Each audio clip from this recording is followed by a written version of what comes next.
हम 59 question number 59।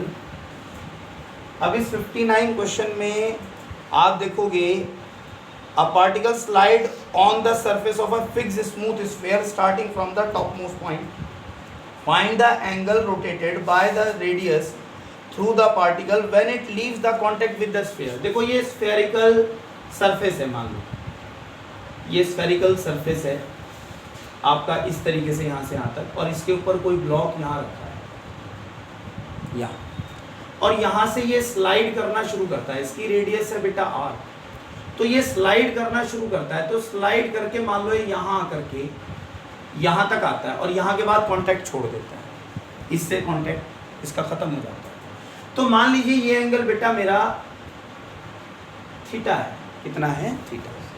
तो अगर मान लो कि ये यहाँ पहुंचा तो इसकी नॉर्मल रिएक्शन n कैसे होगी, ऊपर को इसका वेट कैसे काम कर रहा होगा, mg नीचे को। ये थीटा है तो बेटा ये थीटा रहेगा, और ये आपका mg cos थीटा, ठीक है। तो बेटा अब अगर मान लो इसकी यहाँ पर स्पीड v हो जाए तो हम ये कह सकते हैं कि net force toward the centre, यानी कि mg cos theta minus n equal to mv square upon r हो जाएगा। अब ये यहाँ पर कांटेक्ट छोड़ रहा है, ठीक है। तो यहाँ पर n की वैल्यू 0 लेंगे, तो बेटा mg cos theta equal to mv square by r, m से m चला गया तो v square equal to R G cos, ठीक है जी। और दूसरी बात ये कि मान लो ये कंजर्वेशन ऑफ एनर्जी के हिसाब से ये पहले इतनी हाइट पे था, यहाँ मेरा रेफरेंस पॉइंट है, तो ये पॉइंट मेरा a है और ये पॉइंट मेरा b है। तो कंजर्वेशन ऑफ एनर्जी कहता है कि बेटा मेरा EA इक्वल टू EB।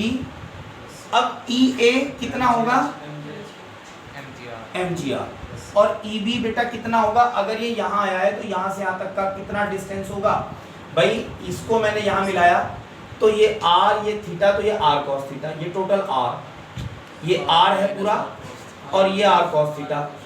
तो इसका मतलब है कि मैं ये कह सकता हूँ कि ये तो यहाँ पर r cos थीटा होगा,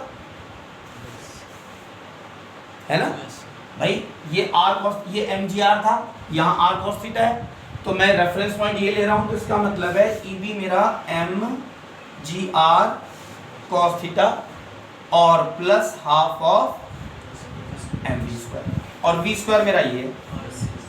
तो बेटा मेरा mgr equal to mgr cos theta plus ये आपका m/2 और gr cos थीटा।